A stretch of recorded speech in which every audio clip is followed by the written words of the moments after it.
this whole like RC. So I said this to Dave earlier today, and this is really something that I hadn't really conveyed or communicated in an authentic way, but I really, really mean this.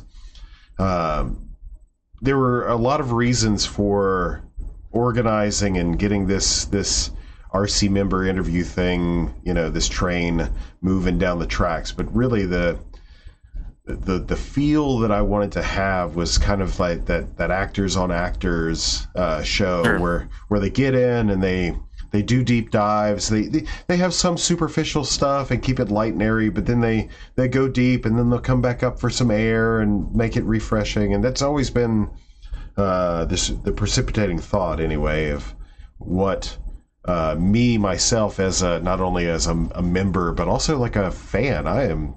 I am a huge fan of you guys, like legit, right? So for me personally, being able to interact with you all in this type of forum, this type of venue, it's like hitting so many marks for me. So there's that for the viewers out there. Like, yeah, I mean, I am hoping that you guys are getting from this. If anything, I mean, I got to do this for me, right? But I'm hoping you're getting that same thing. Like each one of the people that come on, I've got somebody else coming on later this week that you haven't heard from.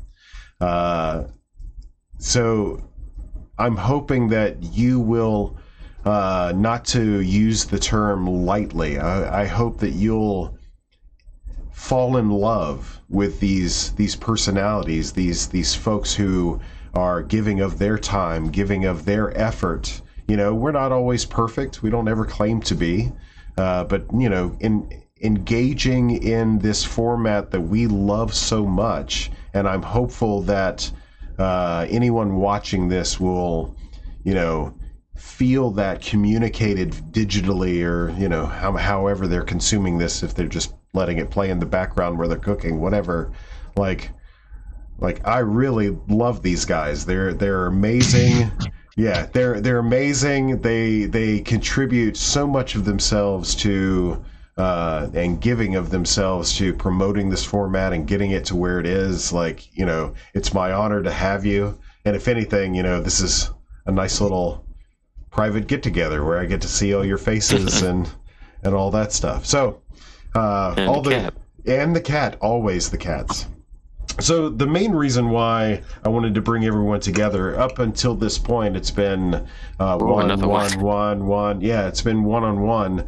But because this is the first one of the year, and because we've all made it such an effort to be more publicly visible and stuff like that, I only felt it fitting that getting into this new year with the popularity of the format growing and all of that stuff, that we kind of come together, like it's bringing the past forward to this point, and then we'll have the next interview being a brand new person, and then more plans in the future. So this is just kind of a nice natural place to start at the beginning of the year, reflecting on what we did previously, projecting on what we're doing in the future.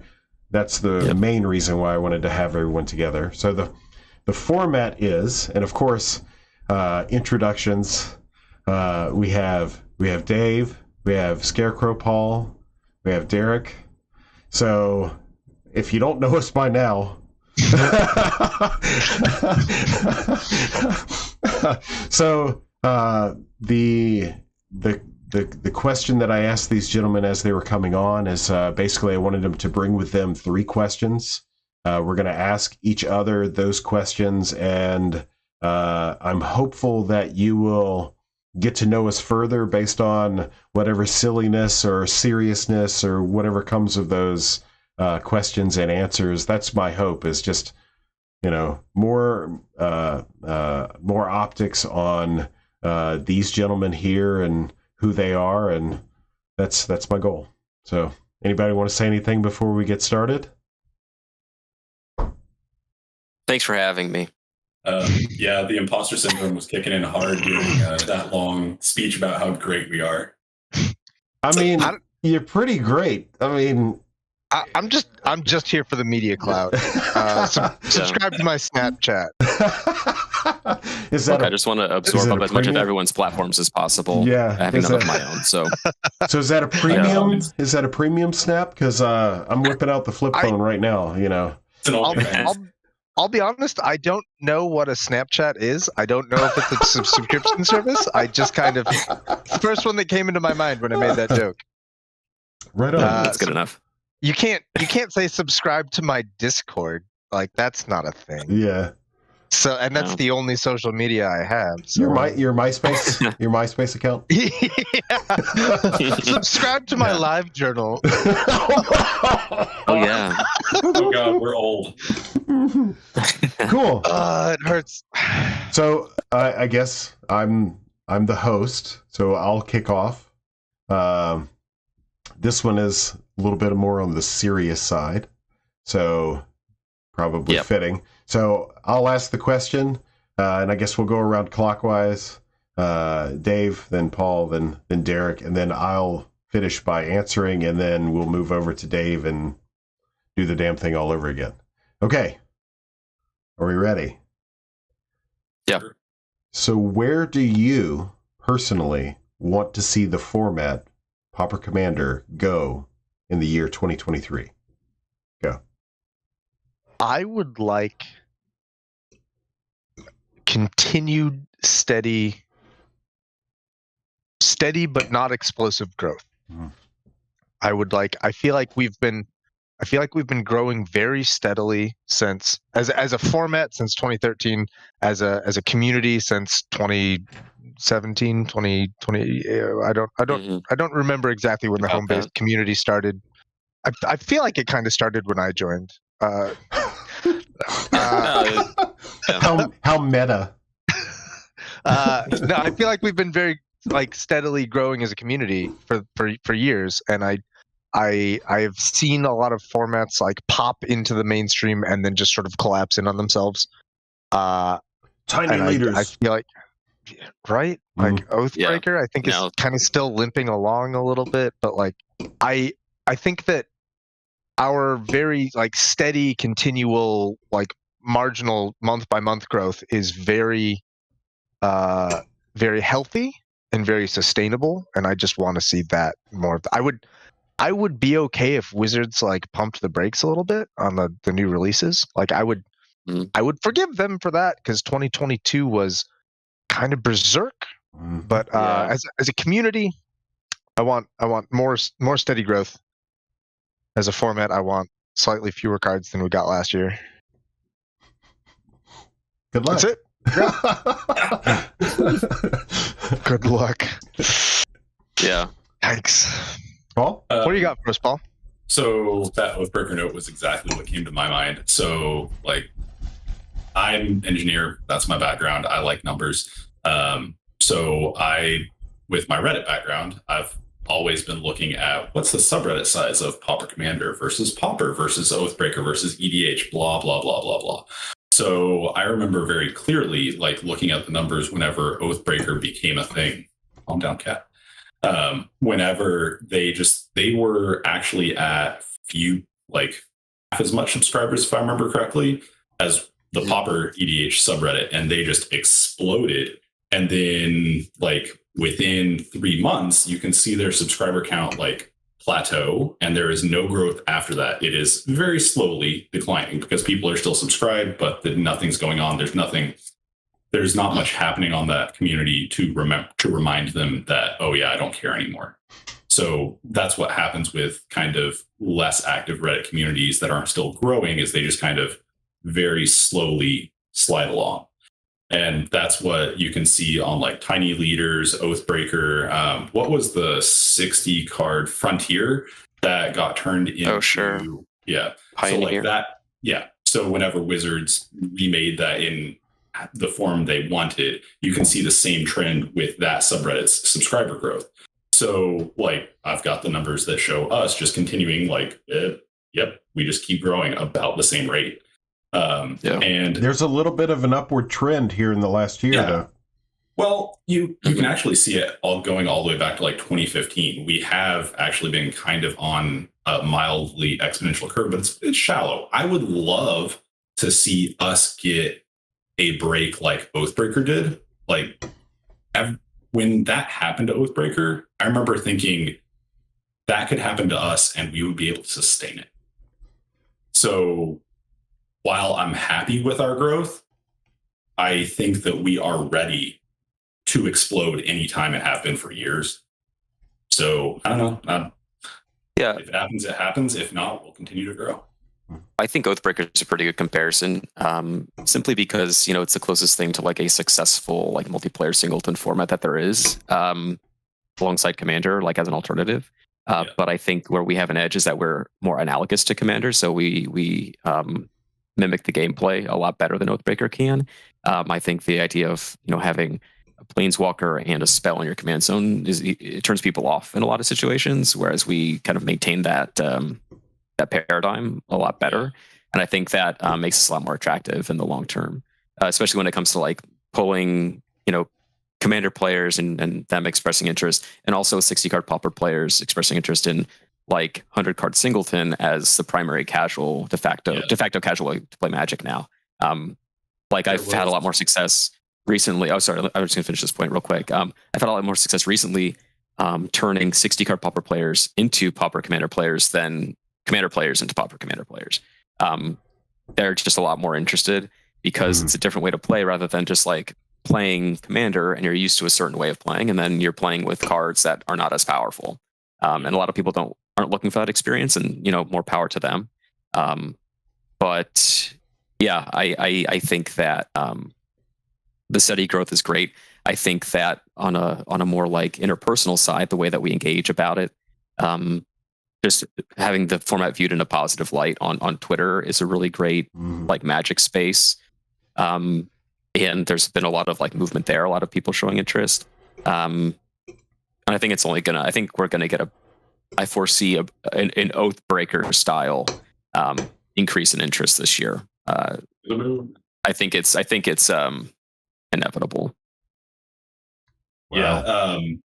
The comparison to Oathbreaker and how that kind of filled a niche, but then dropped off because it was too similar to EDH. There was an old Tolarian Community College video that was very dramatically titled "Why Formats Fail," and like that's the question of why play Pauper Commander is something that all four of us are so used to answering. Like it always comes up, and we always have different answers available. And I remember when I listened to that professor video, every single one of the points, it was like, oh, well, we do that successfully. We do that successfully. We avoid this pitfall. Like this format does feel built to last.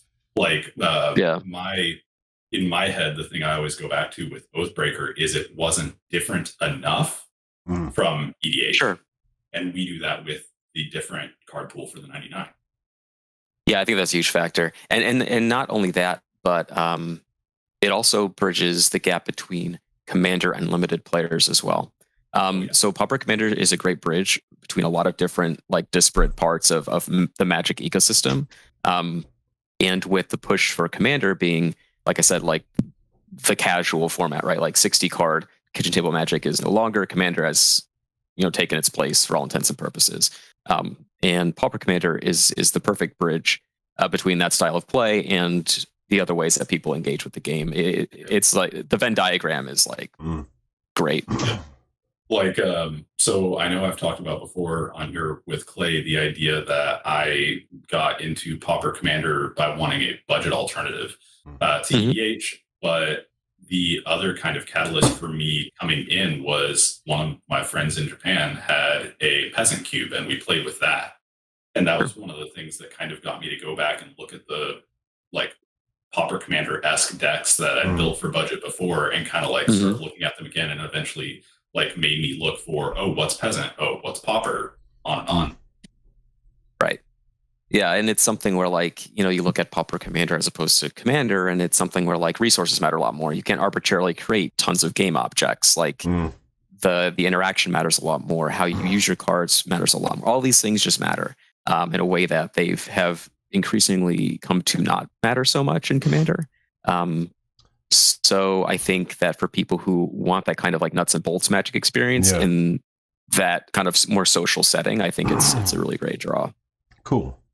So I'll agree with your point. Like looking at cards legal for regular EDH, they feel extremely like greedy. Like they get everything. Yeah, they're being pushed real hard now. So you don't have. I'm trying to be a little bit politically correct with what I'm about to say, because I don't want to disparage anyone for their choices, and that's not the aim. Some people like having their cake and eating it too. You know? Yep. Nope, Great. Absolutely, they do. Great regular commanders for you, because every set's full of staples that give you all of the things in one card. I do love the fact that at the common rarity, you have to be purposeful and intentional with what you're trying to do. So you only have 98 or 99 slots. So with that, go ahead. The idea of having your cake and eating it too. I remember back during the Heuristic Mystic banning discussion, like me and Crash had a really good debate on whether bombs were good for formats. And I'm very much of the opinion that bombs, if they're the only part of the game that matters, are inherently bad for consistently enjoyable gameplay. And he was of the exact opposite opinion. Bombs and the way they polarize gameplay around them, and that your whole game can succeed or fail on whether you can get this spell to resolve or get this permanent to stay on the battlefield. He enjoyed that style, and it was a very interesting debate. That explains a lot. I think there's something to both. Like these the cards like Mystic and Heuristic Study as like narrative devices, I think are can be really great for games. They also have the capacity to completely ruin them. So there's a line there for sure. Okay. Exactly. And what you're saying before, Clay, about having your cake and eating it too, like a really great example. I posted on Twitter about this morning because it was kind of on my mind. The other night I was playing Commander, just normal Commander at the LGS, like a random pickup group, which I've had a lot of success with since I've started going to the shop. And I was already dead by this point, but there were 2 players left. One was playing a Chatterfang deck. I don't know if you know Chatterfang. Whenever you make a token, it makes a squirrel alongside that token. And you can sacrifice squirrels to give things -X, where X is the number of things you sacrifice or whatever. So it's like an aristocrat's deck. He's making a lot of tokens, sacrificing tokens, this, that, the other. The other guy's playing a deck. I forget what the commander was, but the point is at the end of the game, he had 15 squirrel tokens with 2 1/1 counters on them each. So 15 3/3s basically. And the Chatterfang player just had some squirrels and like a Pitiless Plunderer and a Bootlegger Stash, so he could tap his lands to make treasures, in turn making a squirrel. He had an Essence Warden as well, and the guy with the 15 3/3 is just like, I have an inevitability, I can just kill him. But what he didn't realize was that for every land he tapped to make a treasure, the Chatterfang player made a squirrel, gained a life. None of those tokens had trample. He could block them for days. He had an attrition. He could sacrifice all of his squirrels at no cost to kill all of his creatures. And he could outpace however many creatures this guy could play, no matter what they did. He just outpaced them so easily, because generating all of these game objects was free and arbitrary, and there was no cost to doing it. That's a big problem I have with like Aristocrats decks and Commander, is that like it should matter what you choose to sacrifice and for which effects to achieve which means, you know. And in Pauper Commander, we get that. Like the cards are just not at the level to which like you just have arbitrary level like amounts of tokens. Like you have a set amount that you can use, and you can recycle some creatures for some things, but there's a limit on it. So you have to be very intentional about how you use your resources to drain people out with a Falkenrath Noble or Elisal Core, if that's your commander, or any number of effects that key off of that. And in Commander, there's no cost to doing it. In Pauper Commander, it's a lot more strategic, and it matters a lot more how you use your resources. And I think that's much more compelling gameplay. I feel like when things don't matter, it's hard to be invested in the game. So I think saying. Okay, so from my perspective, what I would like for 2023, and I've actually been spending the majority of 2022 working on it, is I want Friday Night Magic in LGSs with Pauper Commander. That'd be sweet. I want 90-minute rounds.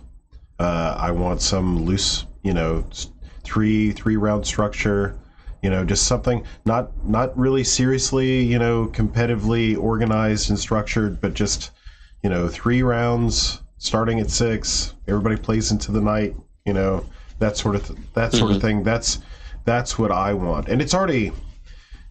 Truth be told, it's already starting to happen in some of the larger cities that have a high density of card shops, like Philly and New York and that sort of stuff. We're already seeing competitive Pauper Commander being played at LGF and featured at LGSs. So that's kind of what I've been working on the last few months too, is that paper matchmaking channel in the Discord. Like, I've got searches that I run all the time, just like, Facebook search Pauper EDH, Pauper Commander, and I'll find these posts from this LGS or that LGS, just, hey, here's the events we're doing this week. Oh, and Thursday is Pauper Commander, and so I'll just go through the information, like with the event link, with the Google Maps link, and like some other stuff that makes it searchable, just trying to, like, game stores are picking up Pauper Commander as a format and trying to host it, and I'm not sure what kind of success rate they're having, but we have that going on. While we've also had, for years, I've been seeing people here and there on social media saying that, I'm not going to get into Pauper Commander, or I haven't tried playing it because there's no one at my local store that does. I don't have anyone to play with in paper. So you're trying to just bring them together. So that's absolutely. That's my goal this year, is to, not that we're legitimate's not the word, because we are already a legitimate format and we are legitimately being played in LGSs and stuff like that. I'm hoping to standardize. That's the word I'm looking for. I'm hoping to standardize it's like a startup package. The vernacular's escaping me, but basically. I want somebody to reach out to me and say, "Hey, Clay, I want to do this in my LGS. What do I need?" Well, here you go. Checklist. Boom, boom, boom. That's how you do it. Yep. Good luck. Have fun. Yeah. I think the best thing to start is just to find people and like you're saying, Paul, just start playing. Like, that's been the biggest thing for me. Like, the store that I go to, that I play at, has a really good, solid, like, 60 card Pauper core players that meet every week, and those are the ones who have been expressing interest, like, organically. I didn't bring it up at all. I just saw that they were talking about it in a channel one time in the source Discord, and I just jumped in. It's like, ask me all your questions, I'll give you all the resources you need, like, that kind of thing. And then slowly just kind of got to the point where most weeks we could probably field like a 4-player pod. I go once a week. They have Commander nights 3 times a week, but the night that I play, most of the time we can reasonably get 4 players, and that's really sweet. And then when playing, then more people will see what you're doing. People ask about it, and it's a good way to kind to just explain what you're doing and see if it piques their interest. Just presenting it on its face and saying, this is what this is, and it may interest you to give it a try. Sweet. Dave, you got your question ready? I do. I have a bit of a head scratcher here, so buckle in. Thank God I'm last, or next to last. Here's the question. A lot of the rules that we utilize in PDH come, at least in part, from tradition, in a sense of, this is how we've always done this is what it's based off of, kind of a thing. So my question is, hypothetically, if you could alter the history of the format so that you could change a part of the rules in such a way that it had always been different and it had always been this way, what rule would you change, or how would you change the format if you could say that it had always been that way? Counterpoint: does it have to be changing our format? I don't know. That's what I imagined. This is the only format I play. So, do you want to change a different format? What do you want to change? I think our format's perfect. Good. That's a good answer. Okay, and we're signing off, folks. Good job. No, I mean, I didn't create it this way. I had no part in determining, uncommon creature, doesn't matter if it's legendary. I had no part in determining life tools. Like this isn't like patting myself on the back. Like I can't think of any base fundamental about the format that I would change. So like my frustration is more so with the preconceived notions that people bring from other formats. Like I'm at my core, I'm a very rules-oriented person. I come into a new setting and I want to know how things are done, and then I go by that. So just at my core, I get kind of frustrated when people come in and want to change everything. So So I'm just thinking about all the people that come in and be like, why doesn't it have to be legendary? Right. Yeah. I mean that's kind of, I think, and I mean I kind of am in a similar boat with Paul in that, like, I think everything about how we've structured the rules for the format fits very well. And it's like a really great fitting puzzle, the way that we put everything together. And a lot of that work was done for us. So, kudos to all the little like PDH tribes around the internet, circa 2009 to 2015 or whatever. But if there was one thing I could change for the sake of like alternate history, I would really like to have seen the format evolve from you have to have a legendary as your commander, because I think it would be sweet to have everybody's like compendium of like Riven Turnbull decks, or here's the comprehensive list of like everybody's Barktooth Warbeard decks. I think that would be pretty funny, like in a different universe, because those cards are like really cool. They like the flavor text on all these cards fills up the whole text box, and they have really great art, and they're really great aesthetic pieces. And that's just more like a vanity thing for me. I think that would be really sweet. But, I think the way that everything shook out, I'm a very like practical utilitarian kind of person. So like, again, like it's so perfect that it ended up being just any uncommon creature as your commander, because that also ended up being like one of the biggest selling points for the format. I did an interview recently, and like, that was like the biggest kind of light bulb thing for the individual I was talking to, was that like, it's so much more, it's such a different experience from Commander, because it's such a unique set of cards you can have in the command zone. But again, like Riven Turnbull is the dopest thing I've ever seen. Like the art is great, the flavor text is great, the card tells a story. Like these things are all just great. Those uncommon legendary creatures from Legends are just some of my favorite like Magic pieces ever made. So I think Riven Turnbull is the second best. I think Lady of the Mountain hasn't beat. Oh, that's a good one. Yeah. Part of the reason I say this is because I like you wanted to see what this format would look like if it was Legends only, and I had this thought in 2013, and so I built the Lady of the Mountain deck, and it is hell yeah garbage. It is gross, but I love it so much.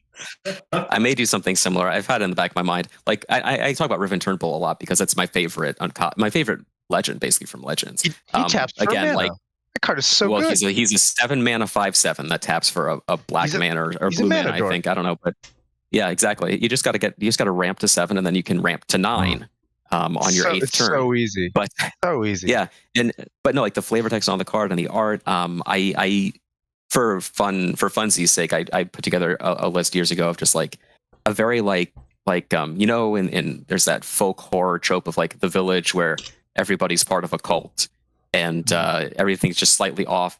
I made a deck themed around that idea. So like a lot of the creatures were like town folk from like Innistrad, like Manic Scribe and Tooth Collector and all of these like cards that are kind of like sort of like haunting, and then like some cosmic horror-y kind of elements, like all of the tomes, like Book of Wrass and like all of these artifacts, Necropolis, life Scalpel, like these sorts of things.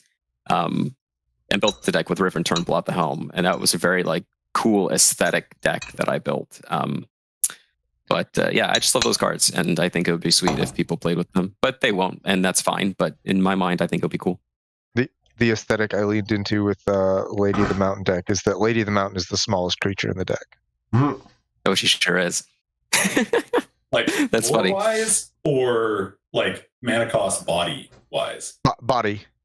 I like that a lot. The deck is like a dozen ramp spells, a dozen like it's a couple fights, a couple like combat tricks. and then it's like 40 cards that are all just creatures that are bigger than Lady of the Mountain. There's so much cool stuff you can do with these cards. Another one that I had an idea for, and this is like a commander thing, not a pauper commander thing, but Lady Orca, the original Lady Orca, the 7-mana 7/4. I wanted to make a demon, right? Yep, that's right. I want to make a black-red deck themed around Friday the 13th, where it would have Meraxis of Keld altered to be Jason, and Lady Orc would be altered to be Pamela Voorhees. And then the deck would be filled with all of those thematic spells and effects, Trusty Machete, Fear, Panic, these sorts of cards. Murder, all that stuff. And just make like a really cool like Vorthos narrative deck. I think that would be really cool. Is there a card called Intimidating Visage that's... Yes, I have, pretty sure. There's one Broken Visage. Oh, yeah. Oh, yes. I know what you're talking about. I don't know if that's the exact name of the card, but I know the card you're talking about. It's like a red card. Hideous Visage? Imposing Visage. Yeah, that's there the you one. go. That's the Foglio art. Yeah. I associate that with it's got the Foglio art where like a bunch of people are freaking out about something in the hood. Imposing classic stuff. That's a very different art than I saw. The 4th edition art is a hilarious goblin scaring a knight. Oh, yeah, that's also very good. Yeah, no, I'm thinking of the Ice Age art on Imposing Visage. Listeners, please go look it up. Please do. But that's my answer. So I'll pass to Clay. Jesus, how in the hell do I follow all of that up? So okay. So to touch on a few points, something Derek said about thank you to all those disparate groups out there who are that really hones in on the fact that this format was originally crowdsourced. Right. So it wasn't... It's a true community format. It wasn't built by a cabal. It wasn't... now, it may be thrust upon you like a cabal, but but I know down... That's the quiet part, right? We don't say that out loud. One of us. So, yeah, the fact that this is uniquely... a community format that at a later time some very highly motivated individuals went around, started collecting bobs and bits and formulating and assimilating, and all of that really didn't really stop until recently, right, Paul? So it's a decade's worth of effort to congeal and consolidate and really bring all of these interesting parts from the community together into a singular. Now, that said, in the spirit of Dave's think bomb about changing the format.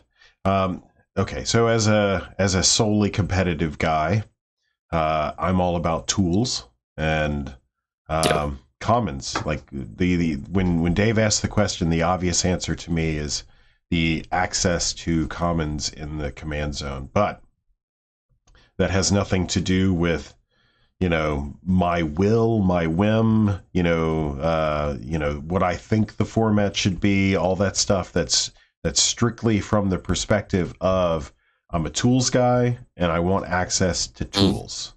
So it doesn't have any weight behind it. It's just You're just saying you wish we had even more possibilities than we currently do. Correct. Yeah. And so I remember back when we were debating it, one of the specifically common backgrounds, common commanders, kind of two of these opposing arguments were more things are better. Some people started with their pod playing with common commanders and they should be, represented in the fold as well, versus, okay, you have new people that are very overwhelmed because now instead of 6,000 possibilities on common creatures, now there's 15,000 plus creatures to choose from. Like, just it's more overwhelming and therefore slightly more intimidating. There's a little more of a barrier to entry to people. But I guess the thought I just had that never really occurred to me before is 6,000 is already intimidating to a lot of people. So there's kind of are we really losing anything also? So, yeah. So, and that's the thing. I'm not suggesting one way or the other, whether or not the format would be improved or whether it would be worse or anything. It's just a hypothetical. You know, I would want more. I'm going to always fight for more tools. You know, so. Yep. Mm-hmm. All right, Dave. Yeah, nothing wrong with that. I think I'm that's just doing fine. the same thing I do in our discussions on the Discord. I'm always the devil's advocate that's just poking holes in things. It's a problem. Please help. I will not send cookies. Yeah. I gave up helping the devil long ago. But by help, do you mean get some popcorn? Because I'm ready to watch you. I'm just stirring the pot. Yeah, that's what I'm here for. I came here to be entertained, and you did not fail to deliver. There you go. Yeah. My thoughts on this question. So when I wrote this question, I didn't know it was going to get turned back on myself. Yep. So that was a surprise to me at the start of this recording. Interrogator play. Interrogator play. Yes. Now I have regrets, but I think I'm just going to cop out and say that I think my answer is a weird mix of everyone else's. I think that in many ways our format is perfect. I think that it is the rules come together to form this really beautiful thing. This has been probably my number in terms of hobbies that I possess. This has been very consistently my number one passion project for the last 10 years. And it's because the rules are so fundamentally like perfect from the beginning. There are things that I like toying with and tinkering with and saying, well, what if it was different? I don't know that I would want those to be codified into completely different sets of rules. Like I don't know if I would want to change that on a fundamental level, because I'm sure that it would have repercussions far beyond what I'm originally imagining. But and to that point, like I have unlimited access to Rule 0. So like all of these things that I want to tinker with and I want to play with, like I do. I've never walked into a PDH game where I was like, hey, what if we did something different? Or what if I bent this rule a little bit, and had people tell me no? Like no one has ever told me no, and I don't think it's because they know who I am. Like this isn't like it's Alkadron, he gets to do what he wants. Like it's not that. It's like no one has ever told me no, and I'm confident that they would have had the same reaction to anyone asking this. This is my sincerely held belief, and so I choose to change nothing. Since we breached the topic of Rule 0, I would like to make something like completely and utterly and totally clear, and it actually speaks directly to the perfection, not only of this format, but the community that has developed. Now, I'm not talking us, I'm talking everyone else. Like, we don't have casual players disparaging competitive players. We don't have competitive players disparaging casual players. It's starting to creep in. I saw some on the Reddit like this week. Ban them, shame them, tar and feather them. But by and large, we all understand like the goals, the motivations of the other in this relationship. And on the flip side of that, these gentlemen here absolutely understand. They may or may not play competitive at all. Some of the time, hell, all the time. You know, whatever their level of playing competitive Magic is, don't think for 1 second that they don't have competitive players in mind whenever we're talking about something, you know, fighting over something or what have you. And then likewise, like I'm with Dave, like damn the RC, you know, play what you want to, like, you know, like love is love, PDH is PDH, bro, you know, like do your damn thing, right? So like I'm not at your kitchen table, you know, watching you over your shoulder. I mean, unless you pay me, but that's a premium service. Right.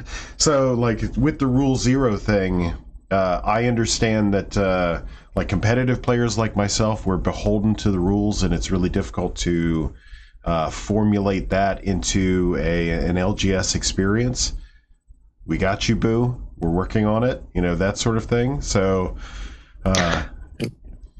that's beautiful, but now I have to delete my third question. So thanks. What a jerk.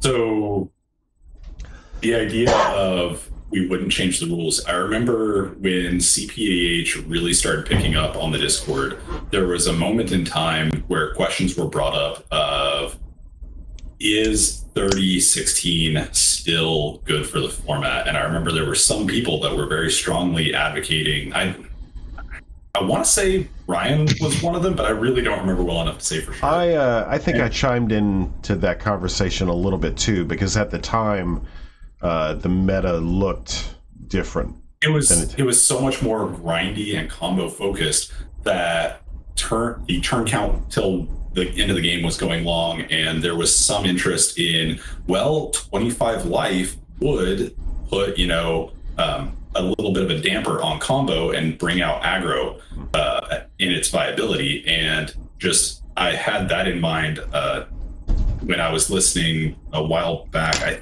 think it was when you interviewed Alk on here, and you all were talking about like, oh, what's the CPDH meta look like? Yeah, you talked about Bird Horse, and then Clay was talking about how like aggro has like we were in a mid-range meta, and then there was a time when aggro was really becoming more viable, and now it's gone kind of back more towards combo. But just the idea that we didn't change life total, it's still at 30, and both mid-range and aggro have been viable and dominant at a time, and the average turns per game is continuing to decrease. I just said this today. Once again, Ryan and I have yet to do our 2022 metagame summation stream, but in the month of December, we broke the 10-turn barrier. We're sitting at 9.9 turns. Yep. So yeah, go ahead. What I was saying earlier about, we didn't create this. We were given it by the people who figured it out and kind of started like merging various playgroups. And I'm just kind of struck by that serendipity of how well everything works out. I'm just continuously finding those things again and again, like, oh, this is actually perfect. Surprise. Yeah, I mean, you find a lot of this in Commander too, like people who think that they can do like the rules committee's job better than they can, which is like a laughable concept. These people, I don't know. There's a lot of animosity towards like the Commander Rules Committee. I think that they are very, very, very few, very, not often do they make decisions that I find to be particularly faulty.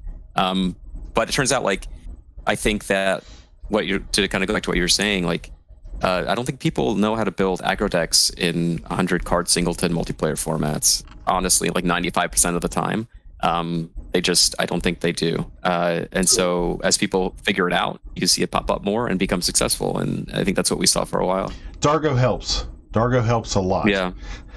I think Gatorbait's work in the aggro space has been very like formative to like where we are now and kind of like where everything's moving. I think he's a really important figure in that area.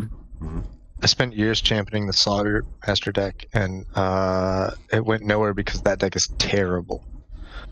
Yeah, but I did try after it kills someone. Yes. So after turn 2, it's a garbage deck. It's got no redeeming qualities left. Yeah. Sweet. Yeah. Paul, yeah. Your question, you're up. So just kind of going back to what Clay was talking about at the beginning, like we are personalities in our own right, whether we feel comfortable with that or not. But outside of the Pauper Commander sphere, who are some of your all's favorite Magic personalities, and specifically what do you look up to, admire, enjoy about them? Okay. So probably the biggest kind of influence on how I've come to approach the game has been Shivam Bhatt. He's a part of the Commander advisory group. He has a podcast called Casual Magic where he talks to people about Magic, and not particularly in any competitive or casual capacity necessarily, but just chats with people about why they love Magic. And I think that if you're going to engage in a healthy way with the format, either Commander or Pauper Commander, it's really important to just listen to how people who love the game talk about what they love about the game. And it really, I've referred to it kind of in passing as the Rosetta Stone of understanding Commander as a format, because it is a format that's born out of people just loving playing Magic and nothing else really, and wanting to express themselves through Magic. So just listening to people talk about the game, what they love about the game, and how they play the game to channel what they love about it has done wonders for the way that I approach it, the way that I kind of view Pauper Commander, how the format is developing, the way that people talk about the format, those sorts of things. I found it tremendously influential on how I've kind of broadened my horizons. So that'll be my answer. God, I feel kind of at a loss. I don't have anyone contemporary. Now, Shivam, I do see his post and stuff on. I really like his random card that he posts that he tweets. So, but as far as like that's more of an entertainment value versus influence. So sadly, it's been a while.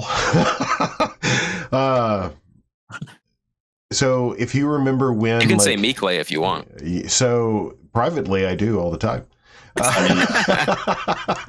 So as far as like mainstream Magic personalities, the one I still kind of like default to is Karsten. So Frank, is that his first name? Karsten? He's a German... the math guy. Yeah. So... Yeah. So ironically, Frank Frank, there you go. Yeah. Ironically, one of my favorite Magic personalities of all time is a German mathematician. Let that sink in. So back when I used to play Modern uber competitively, like grind, I was playing Affinity for one, and he's done a lot of work with Affinity, and it was at the time that like TCG Player and Star City Games and all those places were making articles and that sort of content. And Frank was the last person that I can think of that I was truly excited for their content to come out. So yeah. Now that said, I'm always excited whenever you guys publish something, but I know you, so it's not. I've seen behind the veil, baby. You know? We're not special anymore. Yeah. I've already had the milk from this cow. I really need to get some more stuff out. I've been slacking off. It's all right. Me too. So yeah, probably Frank Karsten. Like everyone else I can think of. I don't know, like after a while, a lot of the mainstream people fall either one of two ways: wholesome or not wholesome. You know, they're pricks, and they're just doing it for the paycheck and all of that stuff. So that's my answer. Final answer, Dave. I have never consumed any media that's Magic related. Outside of a chunk of the community. A what? Representative of a large chunk of the community. Yeah, right. Like I was never big into the competitive scene. I tried to go to a tournament once when I was 12. I took a deck full of Goblin War Buggies into into combo Winter Standard.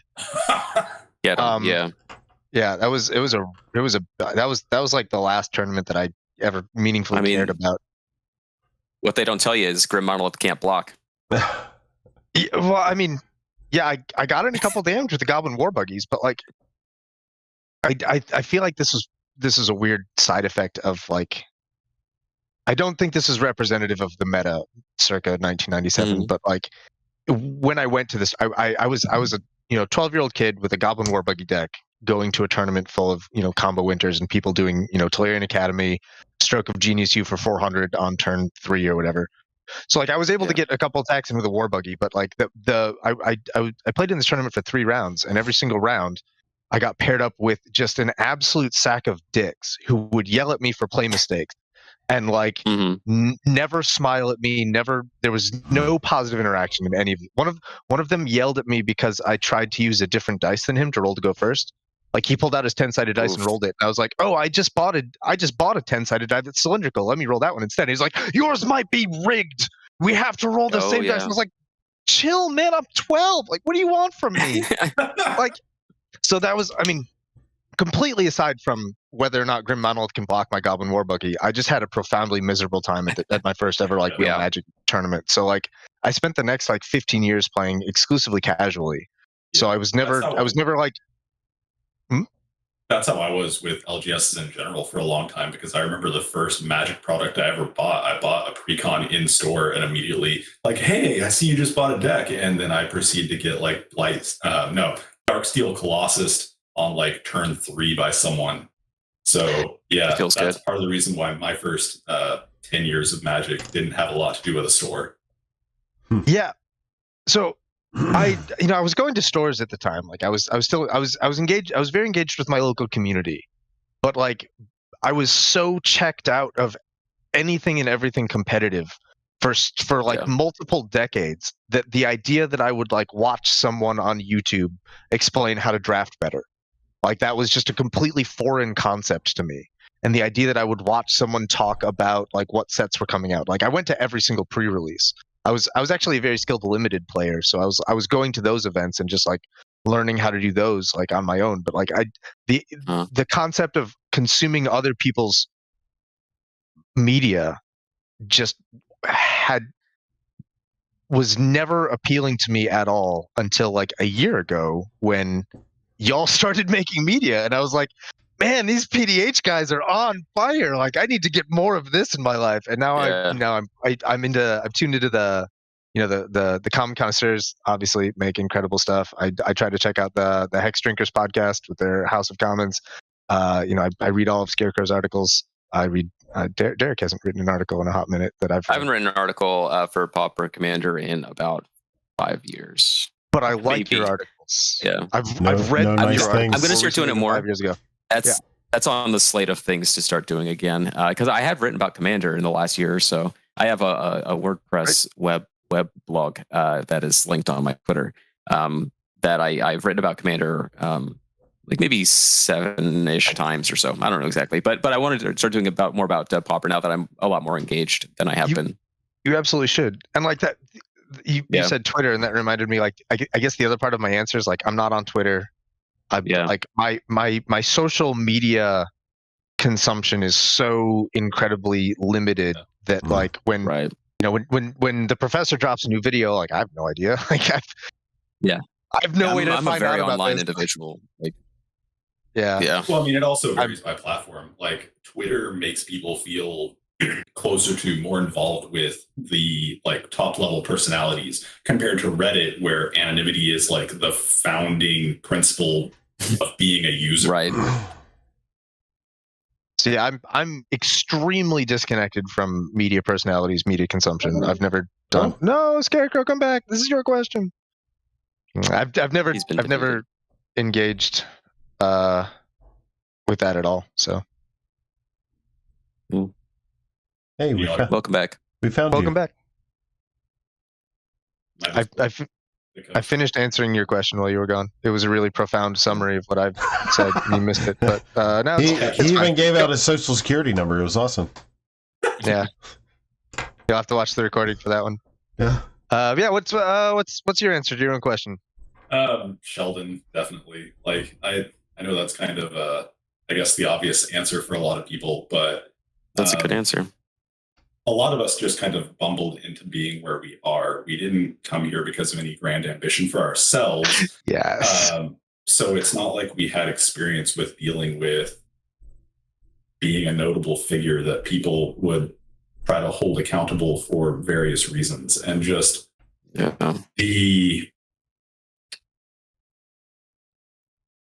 how he holds it all together despite a lot of baseless negativity being thrown his way is absolutely incredible. And I think that's been discussed before on the Common Connoisseurs about like Gavin Verhey and some other people like that are in much the same position where they're blamed for everything under the sun. And I'm very much a people pleaser at heart. I like making people happy. So like, oh no, this one person on Reddit told me that I suck and that I'm dumb and I don't know what I'm doing. Like, it was me. Yeah. Well, I mean, it's so easy to just say, oh, just, don't worry about it. But when it's actually happening to you, like that was a really difficult thing for me to confront. And I took a lot of inspiration from Sheldon and how he deals with the community. And that's kind of like a big thing. I mean, just kind of, like you said, I mean, we kind of found ourselves in this position, and not like we're just a bunch of idiots who decided to call ourselves Rules Committee just for the heck of it. Except for Dave, he was the only one. We needed an idiot to trot out when we made an unpopular decision. But I think a lot of it is just trying to find where our personal strengths can kind of strengthen the group and kind of give it credence. Like for me, a lot of what I do in my day job, I'm a client care guy. I've been doing it for a very long time. So I take a lot of effort in communicating, trying to effectively communicate things to people.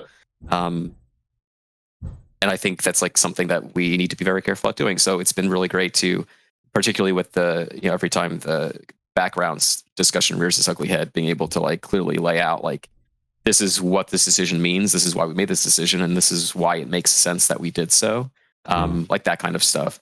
And like, Paul, like your ability to like handle data and track those kind of heuristics is really valuable. And Dave just being like a face is really important too. Not everybody can do that. I certainly can't. I don't have the patience for it. Yeah, you're just a clown, and everyone loves a good clown. And then we brought on Clay because we needed an army guy to whip us into shape. So everybody has their role to play.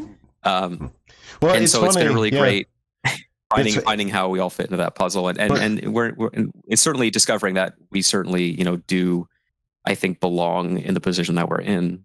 Well, knowing what everybody does here, for their jobs, not specifically, but like the field that they're in, it really all makes sense. Like the contributions that you bring to the table are almost entirely centered in your expertise, so yeah.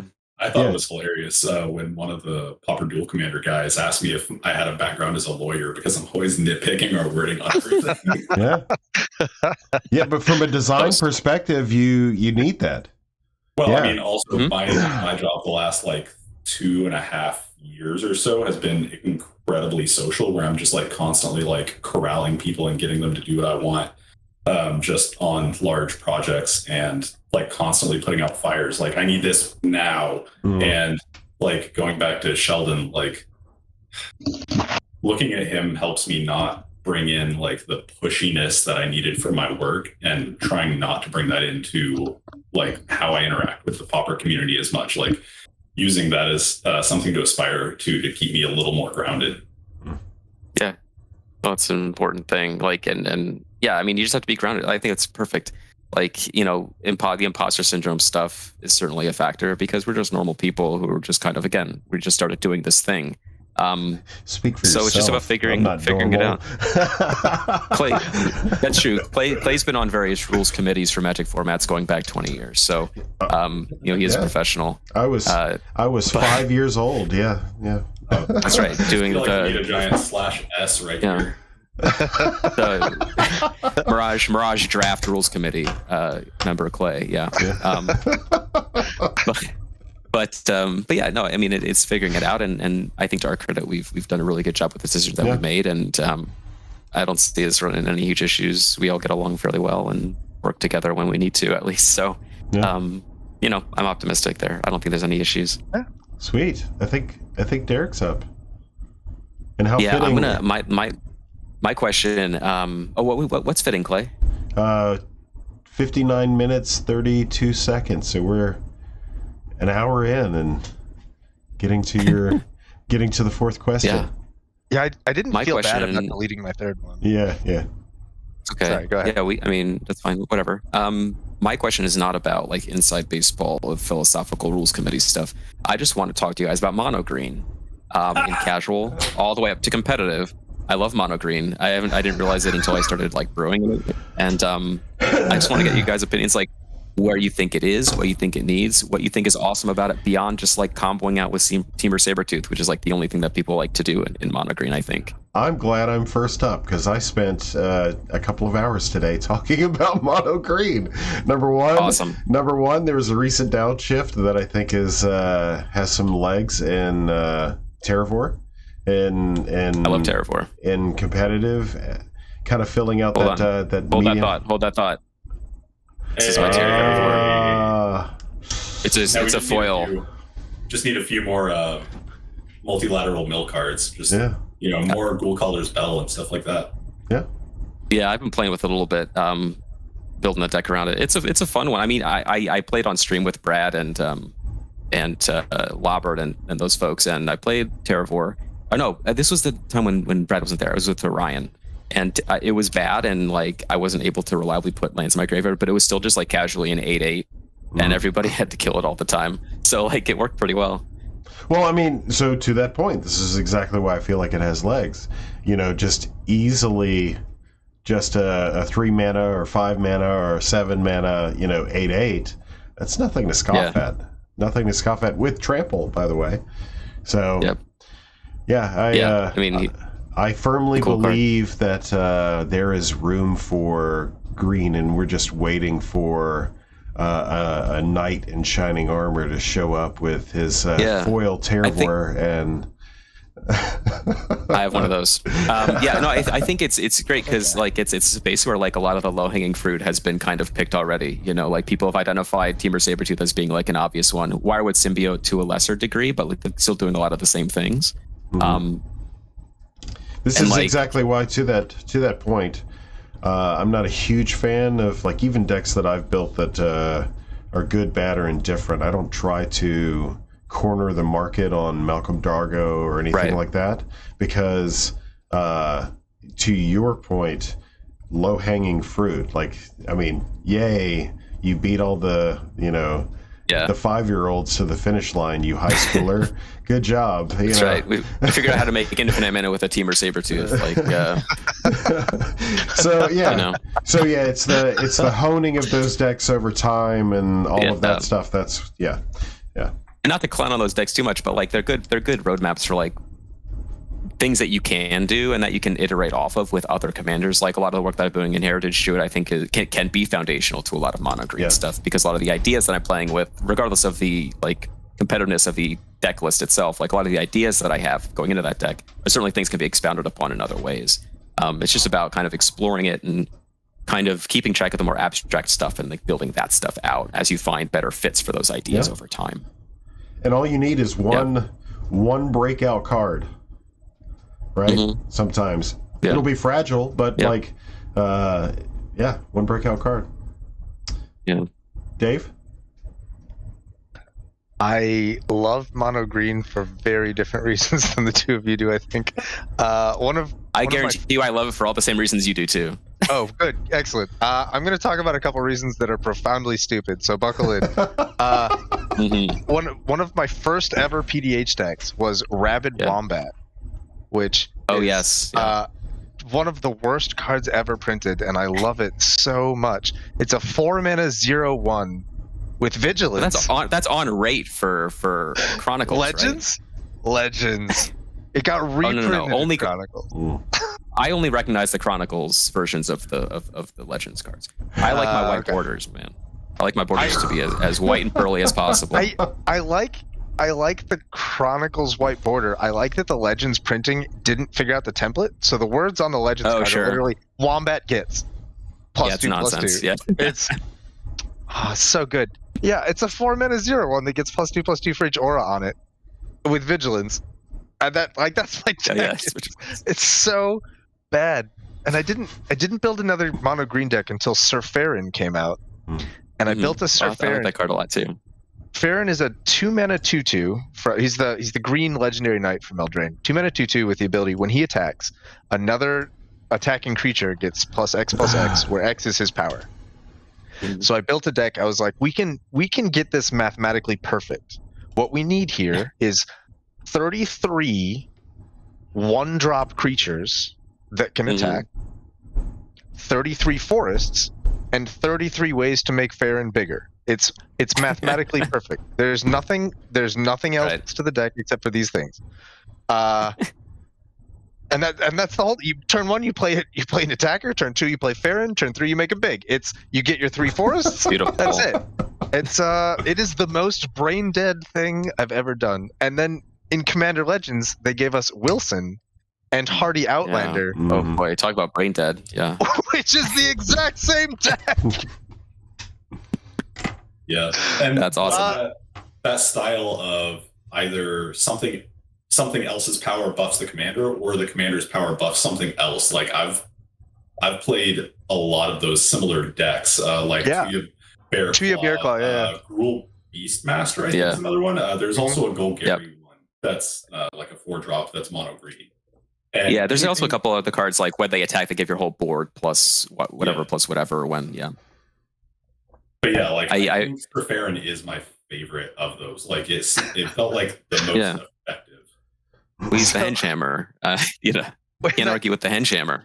When I built the deck on Moxfield, I named it Sir Farron is the bear, because I have this running gag where like Sir Farron, like the artwork depicts like a dude with a hammer like riding on the back of a bear, and like I always joke that the bear in the artwork is Sir Farron and the human is just his handler, but like a squire that follows him around. And now that we have Wilson and Hardy Outlander, like Sir Farron really is the bear. It's real now. Cards like Sir Farron I really like because for a while I had this idea to build a Mr. Orfeo commander deck with all the effects of when this creature attacks, it gives another creature plus whatever, where X is equal to its power, whatever. All those effects. So that when you attack, it's like this trigger targeting this trigger, target, trigger. So you have like at one bajillion ball lightning or something like that. Yeah. You know, just like just Orfeo with a deluge of triggers. Yeah, Orfeo's sweet. And then like Orfeo. Yeah, all that stuff's awesome. I love all that stuff. One of my favorite mono green things recently has been Sarenth Steelseeker from Brothers War. I don't know if you know this card. It's a cool card. It's a 1/2 for 2. Yeah. I think of it for a little bit. Whenever an artifact enters, you look at the top card of your library. If it's a land, you put it in your hand. Otherwise, you may put it into the graveyard. He's I don't know exactly what he's doing, but he's a little man digging for things in the forest. And what the best thing about that deck is that it gives you an outlet. If you're the kind of player that likes to say, point at your commander and say trigger, then like that's the deck for you. Because boy howdy does it do that a lot. That was like the most fun thing. You just power level aside, you're just constantly looking at the top of your deck and you get to decide if you put it into your graveyard or not. And that's fun in and of itself. Like those tactile elements of Magic, like tapping your cards, tapping your lands, playing spells, moving things from top to graveyard, cascading, just flipping things off the top, like those motions, that kinetic aspect of it is, something that people don't consider in terms of like what they might find fun about their favorite decks. But like that's certainly a factor. I like that stuff a lot.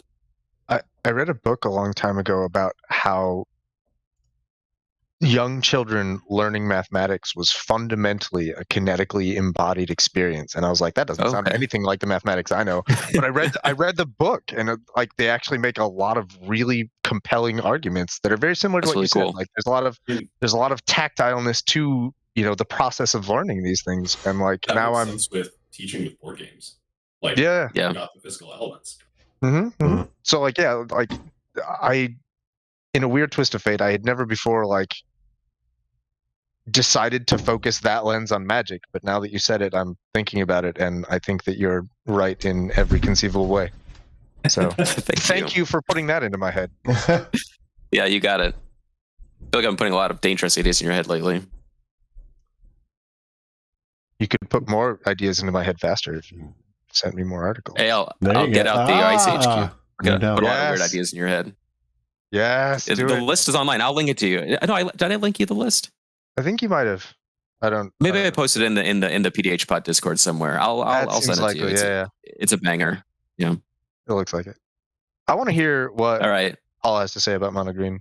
Yeah, me too. So as I've gone through on the PDH pod, my history in Magic is very much as a Timmy for the first decade of my Magic experience. I started in Mirrodin, and then I had an artifact deck for a long time, but everything else I had for like a good 8 years, the effective decks were all green nonsense. You ramp, you play big stuff, and it kills people.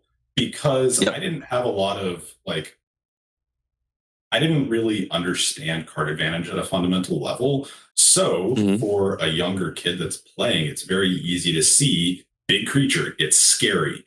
People react to it, and it gives you a good feeling because they're scared of your thing. And on a card mechanics level, a creature constantly attacking is accumulating value as long as it doesn't die. So well, also, if you kill a player with 7 cards in their hand, you're effectively up 7 cards on that player. Yeah, that makes sense. So it's card advantage. Yeah. I mean, that sounds like the...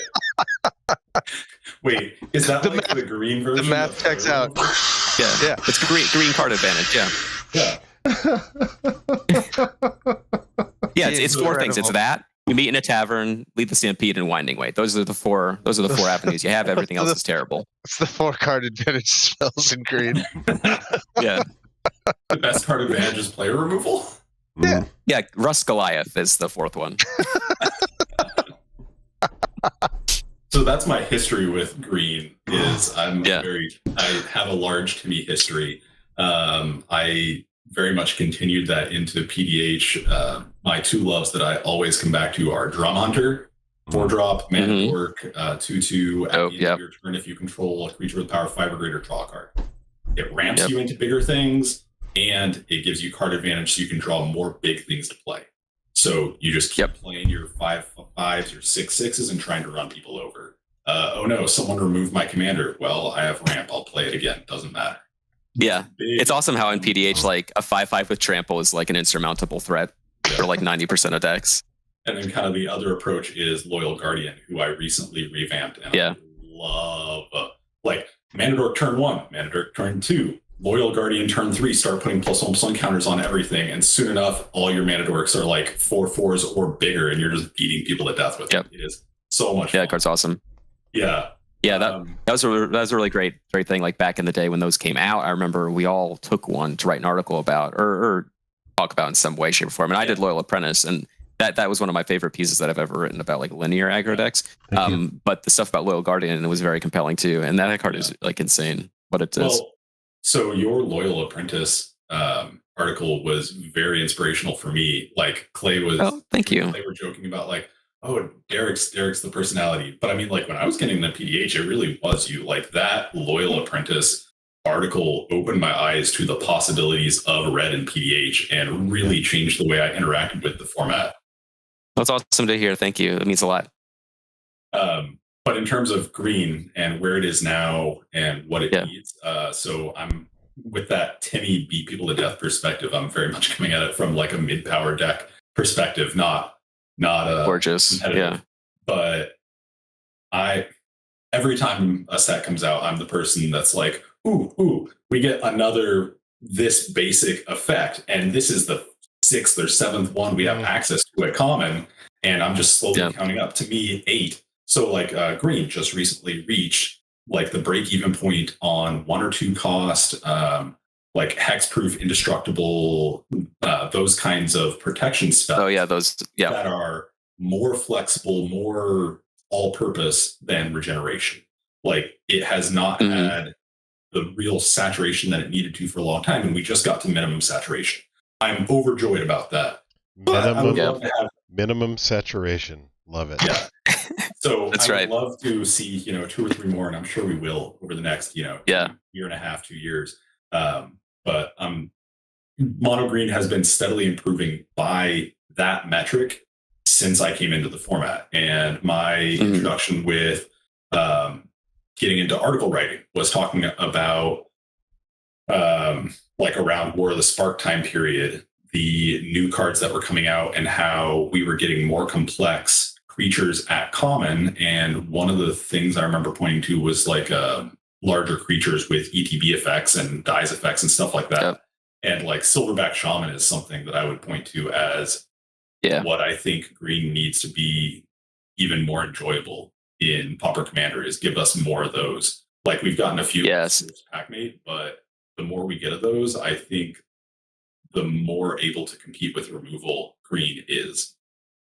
So. Yeah, I think Silverback Shaman's great. In fact, it's a card that I recently put back together my Lashweed Lurker deck. I wrote an article about it years and years and years ago.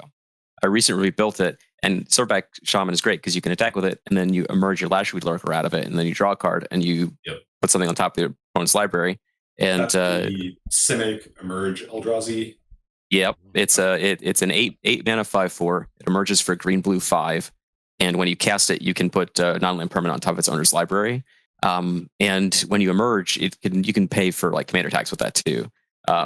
So like you can play things like Maul Splicer, 7 mana 1/1 makes 2 golems, and you can emerge your commander out of it for like 1 mana or whatever. It also plays Scornful Egotist, which is a classic, and kind of an eyebrow raiser, but like a really cool one. It's the 8 mana 1/1 from Scourge that morphs for a blue. But like cool, cute stuff like that. It's a really cool deck, and the Silverback Shaman, just not to get too far away from it, it's a really, really cool part of that deck. So your original question was, where are we? What do we need? I think. Just like where do you think it is? Where do you think it's going? What do you think it needs? Yeah, that kind of stuff. Mid power, I think we have reached the point where when I got into the format, green was very lacking because it was similar to where red is now, where it couldn't defend its commander very well against anything other than destroy effects or combat damage. It had regenerate, and that was it. And I think we've really moved past that. We've reached minimum saturation, and the things that we do still need, we are slowly getting them. Things are getting better and will continue to do so. So I'm very happy with where green is from a mid-power perspective. Yeah, it's good. I agree like with almost everything you said. To answer my own question, like I think it's in like a really interesting place because like I alluded to earlier, like a lot of the low-hanging fruit on the competitive end has been kind of snatched up by now. Like people are aware of the most powerful things that it's capable of, in terms of like being able to utilize the most common like combo lines and those sorts of things. Thank you for the air and quotes. auras and that kind of stuff. leveraging like Market Festival or whatever, that stuff. And like that's all well and good, but there's a lot of room, I think, that on the competitive end that's not being explored because so much of the air in the room is sucked out by those decks. Like a lot of the work that I've been doing on Heritage Druid as an aggro deck, a lot of it's like very academic and theoretical, but it is able to do things like when I've brought it to the LGS a couple of times to play with people, and something I didn't really consider when I was building it is that like when you have a board of 18 elves and you're just like kind of getting stonewalled a lot of the time, and you can't really have like good attacks. Like if you're just like grinding out a game that's not favorable to the attacks that you can make, just alpha striking, and people aren't going to block your commander, and then you cast Wirewood Pride and make it a 19/19 and kill someone with commander damage. Like you can do that, and I've done that several times because people just don't think that way. Like you're going to punk them out like with commander damage with your 1/1 commander that has no abilities really in combat. Is that it? But like those PDH pods. PDH pods. I haven't played it in PDH. It's not for that. But those pump spells are awesome, and there's a ton of them. Like Chorus of Might gives +1/+1 for each creature you control, and Trample. Firewood Pride is an old one that gives it plus, power times equal to number of elves you have. Might of the Masses. There's more too. Aspect of Hydra, the Devotion one. There's a bunch. King Harrow's Revenge, even. It's like the least impressive one. It's 3 mana. It's 3 mana sorcery, gives a creature 1/1 for each creature you control and trample, and it must be blocked. Which is good. I mean, when you're casting them, it's almost never for less than 10. So it's like a removal spell kind of. But even what I've been learning is that like, and this just speaks to like the cards that I don't think get enough attention, like cards like Taunting Elf and Shinen of Life's Roar, like the creatures that force everything to block it. It's another pump spell basically because your whole board gets through. Like Nath's Elite. So there's 3 that I'm going to be experimenting with in Heritage. Nath's Elite, Shinen, and Taunting Elf has already proven itself several times. But like it's just like this weird cornucopia of cards that people, again, like because so much of the discourse surrounding mono green on a competitive end involves combo, people aren't exploring these cards as much, and they're insanely powerful if you build to them. Ramp. Yeah, it's almost solely based in ramp too for green. Right. But then like at like the more casual end of the spectrum, like things like Steel Seeker, which is like a very non-traditional mono green commander because it's very artifact based, but like it lets you leverage a lot of sweet things like Fangren Marauder in a really proactive way. Fangren Marauder is like one of the most busted cards that nobody's playing. Except the pals. Yeah, except the pals. But isn't that like every card, right? But the Steel Seeker's been the big one lately. Terravort I've been playing with a little bit, and it's been surprising how powerful that has been.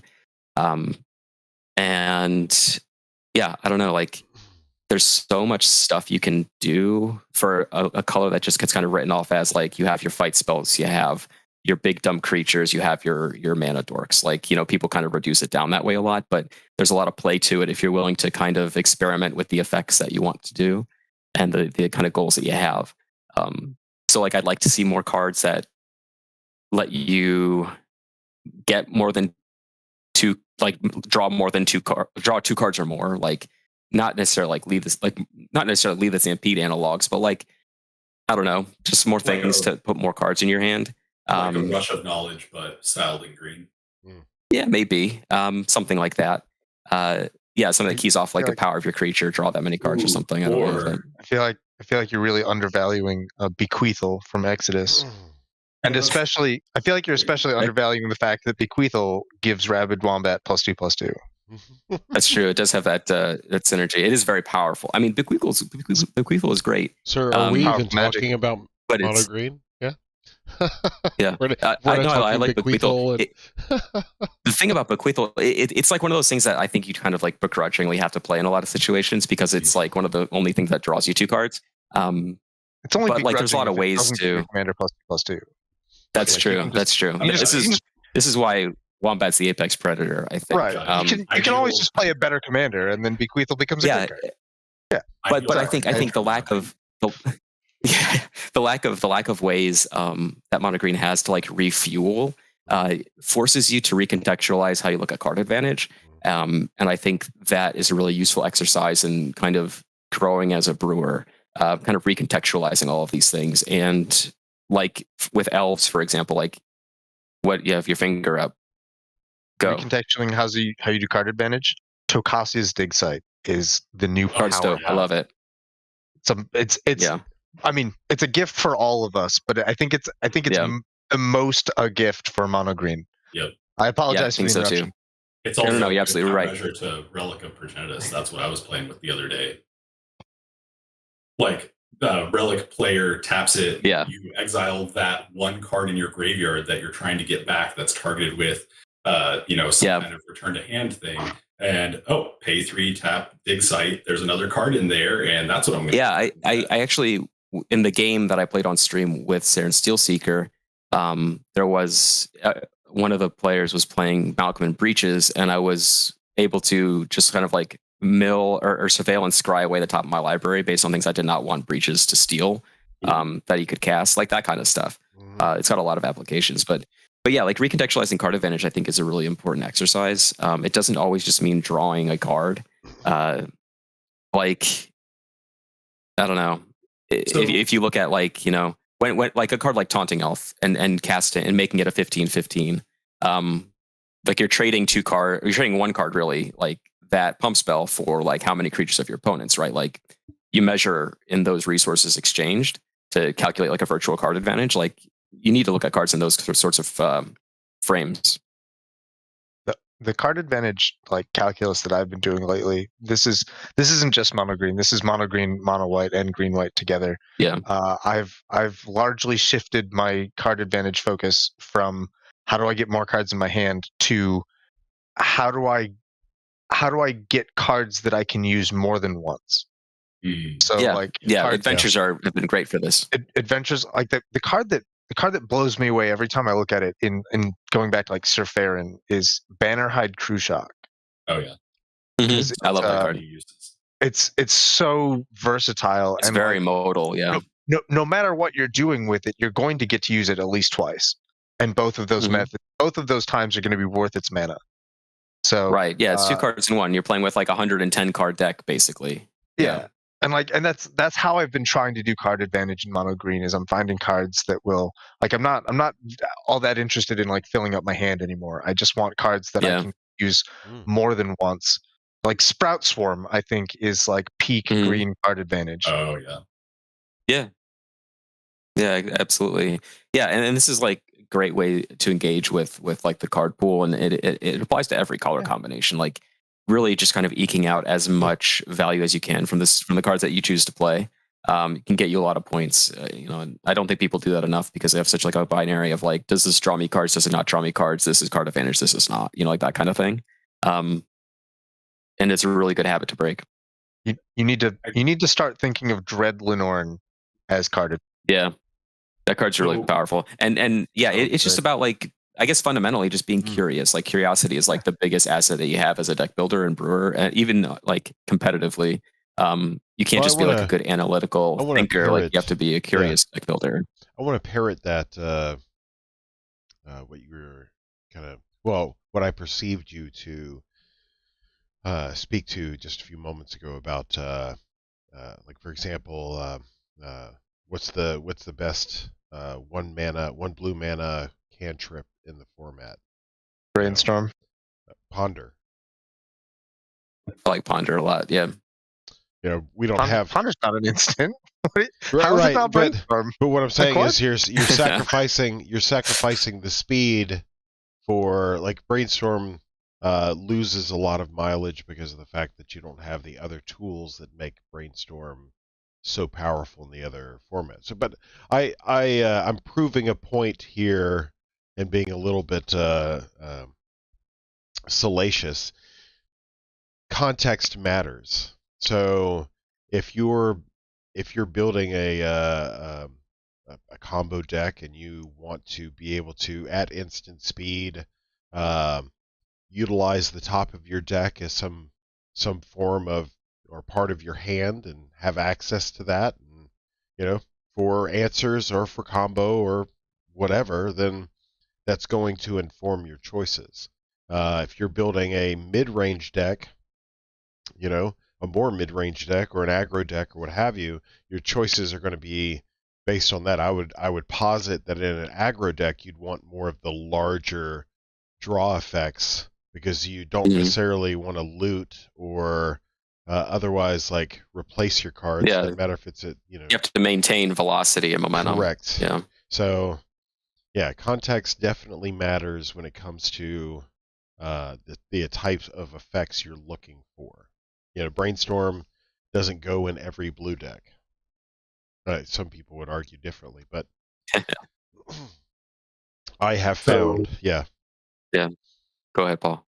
The idea of not every color should just have card advantage in the form of draw a card. Like that's an interesting debate that I've seen play out a lot on the custom Magic subreddit.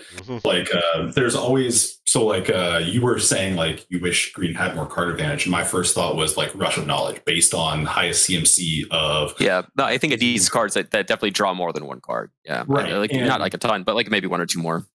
So in my head, I was thinking like, what would the green version of that look like? Like maybe it's like largest creature you control that dealt damage to a player this turn or something. But that is a debate. Like, is that within green's color pie? And that's like the people on the custom Magic subreddit are always like, they have a conservative tilt because usually and like are playing it safe with what they allow because they're trying to play within Wizards like rule set, whereas Wizards has the freedom to tweak and play. No, they've printed stuff like that on Common, like Hunter's Insight, and right. Isn't that just Rishkar's expertise? Yeah, exactly. But it's still a debate that constantly rages. Like, it's very central to the idea of making white good in Commander. Is well, are we just going to give white card draw? That's not something that they usually do. And you see Wizards very slowly, like kind of giving in and giving white more straight card advantage over time. Yeah. I think what will happen most likely is any more effects in this vein will come from downshifts rather than new cards. Like Gather the Pack, I think, is a good candidate for that. If you're familiar with that card, I think you dig 5, get a creature. If you have Spell Mastery, you get 2 creatures. Like that kind of stuff. Probably something like that is what I'd expect. It's really hard to like design that kind of effect a common outside of the scope of like you meet in a tavern or Lead the Stampede. Like that's a pretty tried and true kind of method. I think Lead the Stampede, or rather you meet in a tavern, is like the most pushed version of that because it's a modal spell that pumps your board. Yeah. Like, could Distant Melody be a green spell? No. So I think they should go back to allied pairs and enemy pairs. Like I just brought up Pygmy Kavu. I think that's a really good example. I think that's a really good example of potentially explosive card draw in green that is limited by the by the color pie or something like that. Yeah. So just like the idea of can you have strict card, like actual draw a card effects in green? Like, to me, the way Wizards is going makes me think that they have no problem giving straight card draw to whatever color, as long as the trigger or the way it's flavored fits the color pie. Yeah, so I think that's maybe fair too. We'll get more of it. Yeah. I mean, they gave us Track Down. I think it's a pretty respectable card in a lot of ways. Like, I think scrying is something that people undervalue a lot. Scrying 3 in a deck where you're trying to find specific cards, like in Heritage Druid, for example. Scale the heights. Filtering off lands. Yeah, when you don't scale the heights as well. It's tough because like cards that cantrip in Heritage Druid specifically, I found have not been very good. I like the ones that scry rather than dig, simply because you keep yourself from drawing lands. You can control the top of your library, and drawing lands is pretty disruptive. The deck only has like 22 lands in it, but really, I mean, when you draw, when it feels bad, maybe 20, maybe 23, maybe I've gone up to 23, but it's never been over 23 lands in the deck because you don't need them. I don't know. I know I've talked to Clay about Heritage Druid before, but for Paul and Dave, I mean, it works like this, right? Heritage Druid just asks that you have 3 elves. So turn 1, you play a 1-drop. Turn 2, you play a 2-drop. All you need to do by turn 2 is have 2 lands and 2 1-drops, because then you can cast Heritage Druid, tap your elves, play another 3-mana spell, which can be like Master Chef, Spider Silk Armor, Timberwatch Elf, Priest Titania, any of your payoffs, and then you just kind of go from there. So really, it's just you want to play like 23 lands, 23 1-drops, and then like pump spells and things to ramp into. So I guess here's a kind of alternate direction you could take the question is, do you think more 1-drop mana dorks would be good or bad overall for Pauper Commander? I don't think they're necessary. I think we have a lot. I think think it'd be fine. Because I also count like Jasper, Sentinel, Stalwart, like those cards. I think they're really undervalued as well. Particularly because So what I'm thinking of is early game resource disparity. I very much am of the opinion that my spicy take for EDH is that Soul Ring, Mana Crypt, etc. There's like 4 or 5 mana positive rocks that don't keep themselves from untapping and don't sacrifice themselves. Right. I think those lead to the biggest resource disparity so early in the game, and that is a core problem and the main thing that separates C EDH from all other EDH. So to me, I worry. I don't want to get into that debate, but go ahead. Sorry.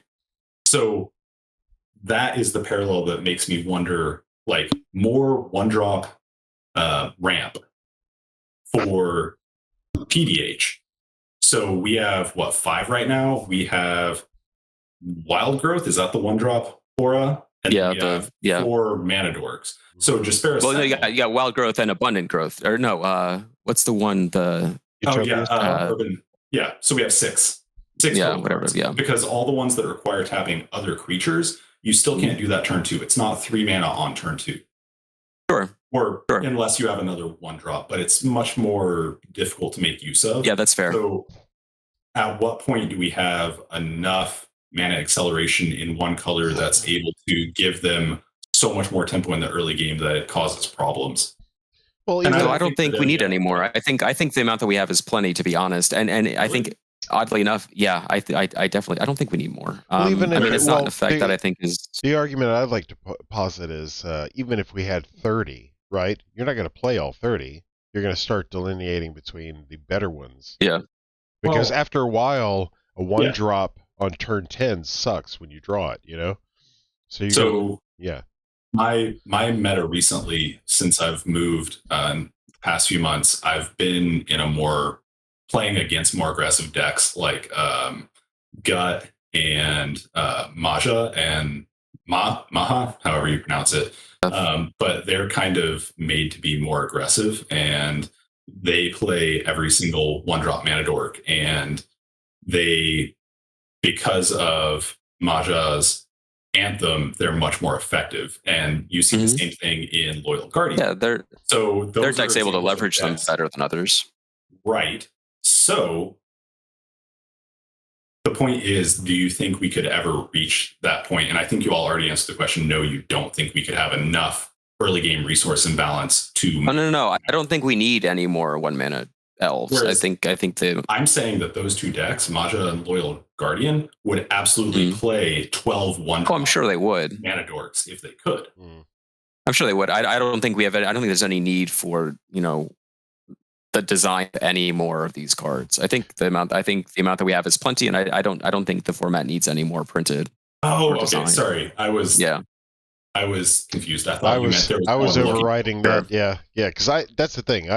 I think that you're talking about two outliers, and the format could be flush with 1-drop creatures, mana accelerants, and at a certain point, people will play just like the 12 best ones, and that's it. Right, but we aren't anywhere near 12, like what we were talking about earlier with minimum saturation of protection spells in green. In my head, we aren't to a minimum saturation of 1-drop green ramp. Well, break out the printers, boys. Woo! Let's do it. Let's get it. Right on. So yeah. So now did I answer my own question? I thought I did. Right? Yeah. Now that we talked about green for we did it.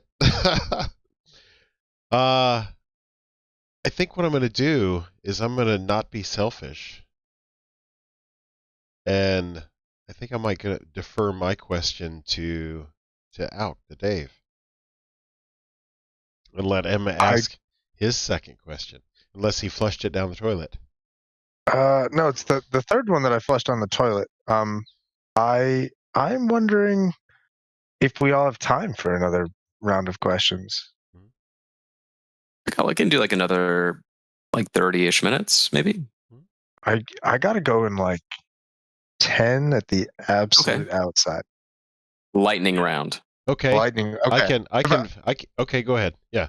I do have a very fast question, but I think that after this one, I at least got a boogie. Yep, that'd be a good time because today started very early. I mean, this will be about 2 hours. Yeah. Yep. Oh, this will be our fifth question. Didn't Clay start with a question? Clay did start. Yeah. So okay, question number 5, super fast. Of all of the intellectual properties that have nothing to do with Wizards of the Coast or Magic the Gathering at all, which would you be most excited to see get introduced as the next big Universes Beyond? I mean, I got my. I'm already there. Yeah. We already have all the things that I kind of grew up loving, like Lord of the Rings, check. Dungeons and Dragons, more recent for me, but also check. The sci-fi in Magic settings, like Warhammer 40K, I'm a Star Wars lover, but I don't necessarily want to see that. That gets in the way of my immersion. But I mean, I'm sure other people would love it, and I mean, sure, I'd probably grab some. So I'm satisfied with the Lord of the Rings stuff coming soon. Yeah. I'm looking over at my bookshelf to see what. Yeah, that's what I'm doing too. So while you're looking, I've got 2. Oh, you got 2. Okay, I've got 2, but yeah, go ahead. No, go ahead. You can go ahead. I'm just formulating I'm percolating. I might be aging myself, but anybody remember the PC game Myst? Oh yeah, Absolutely, I do. Of course, I remember Myst. And reading the books, I think that would be a natural. I think that'd be a natural fit as a plane, right? Yeah. You have to go solve a puzzle in order to use a card. Sounds terrible. That sounds awesome. So yeah, that was my one.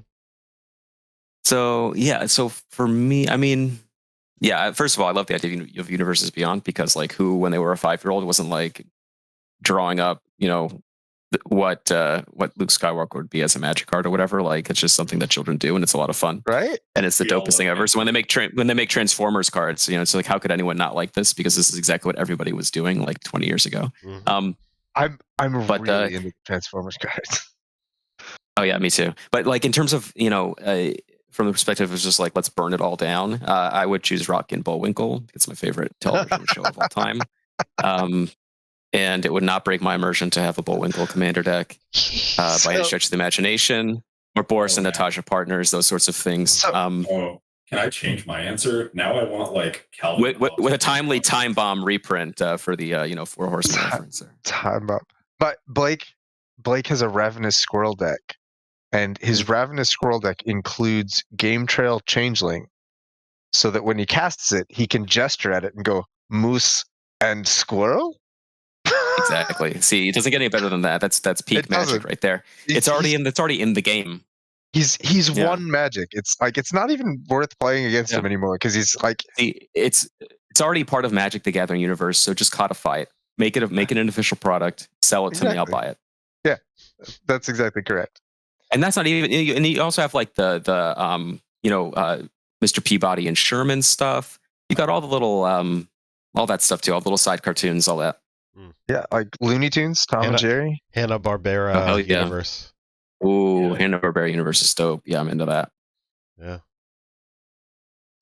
Yeah, I want to see a magic card that represents someone just like conjuring a hammer out of nothing, like a big like cartoonish mallet, right? Like, yeah. I'm seeing an altar of Wilson that is Yogi Bear. Yeah, he's smarter than the average bear. Yep. He's so refined.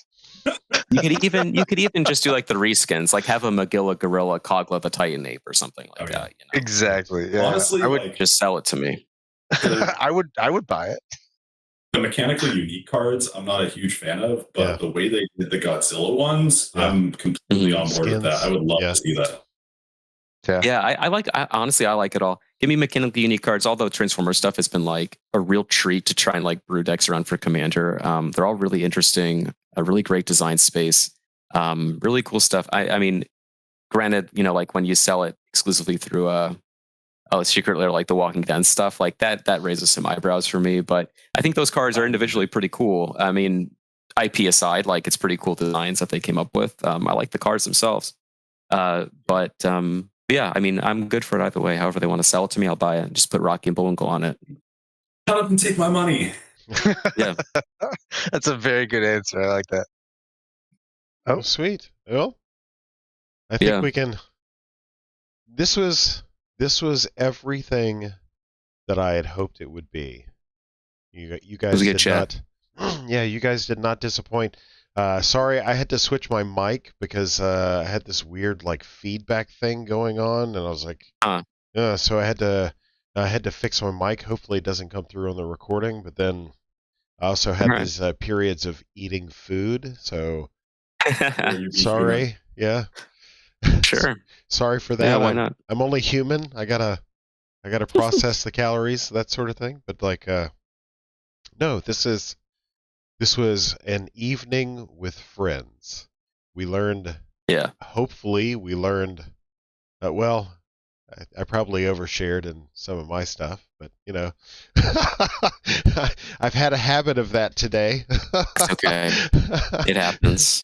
So yeah, this is good. Now, I think I know what everybody else is doing. Derek is writing an article. Like right now, I'm as going we to write speak. something.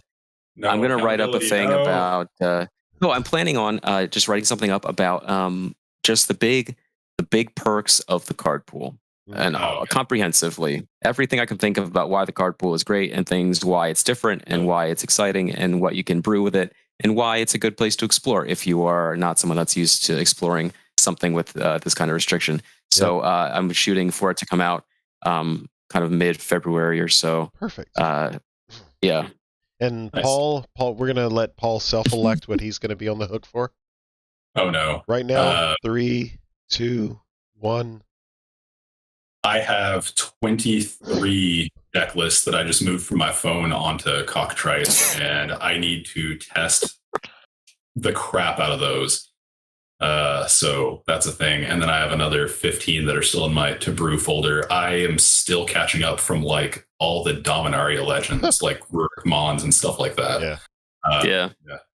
So I need to get those onto Moxfield with write-ups, and I want to get it very nice. Like 4 of those in January.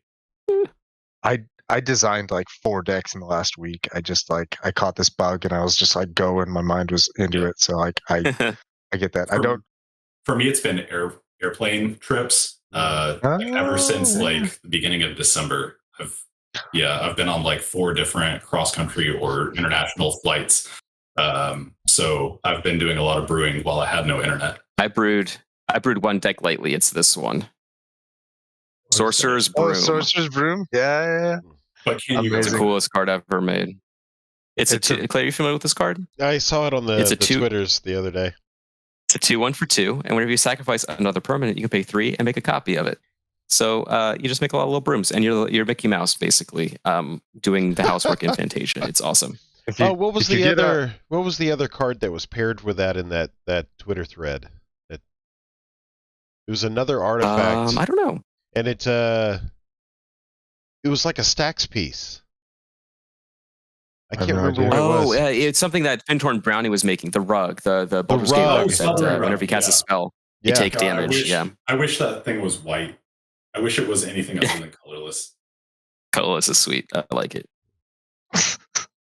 And then, okay, so what are you going to do with those decks, Paul?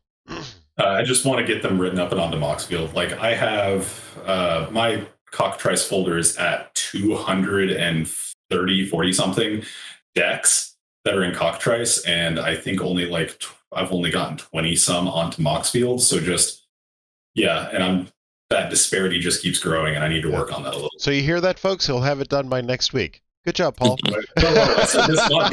This month. Right on. And then Dave has a podcast that he co-hosts. You may have heard of it. We had a really exciting guest this afternoon. It's fun to talk to him. Don't remember his name anymore. Yeah.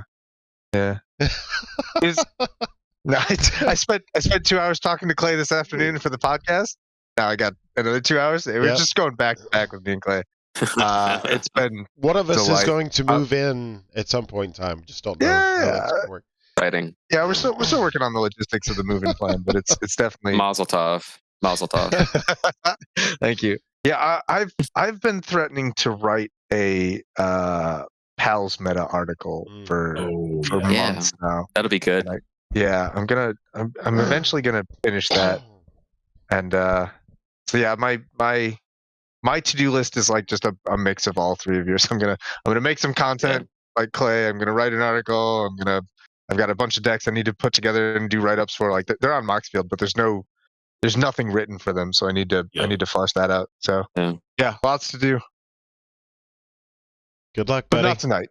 Not tonight. Sleep, as I've been doing things nonstop. I'm gonna go upstairs and use the restroom, and then get horizontal with my eyes closed. Yeah. There you go. This is the master plan. Right on. From the master man. And this is nice. I don't even have to explain. Like these guys out here in the interwebs, they know what I'm doing. Yeah. So Discord, YouTube's. My goal this year is to get more recorded series. Ryan's more the live guy. I don't mind the live stuff, but he's been turning it out. Bruh. Yeah. So that's a good partnership. So yeah, this should be out. Well, that's right. Dave, your podcast comes out Friday morning or afternoon? Usually. Okay. I just talk into a mic and then Brad does the rest. I'm very no doubt. Yeah. So this will probably be out on the same day as that. So that's perfect. We record together and then we release together. This is ideal. So now, totally not cool. As a sneak peek for this Friday, for those of you who are making it to the very end of the video here, you'll get a 2-day head start. Well, more than that, because Plant, aka Who the Hell, another RC member, doing an interview with him on Friday. That'll come out next Wednesday. So if you're here at the end of this video, you have the special preview. Your patience is rewarded.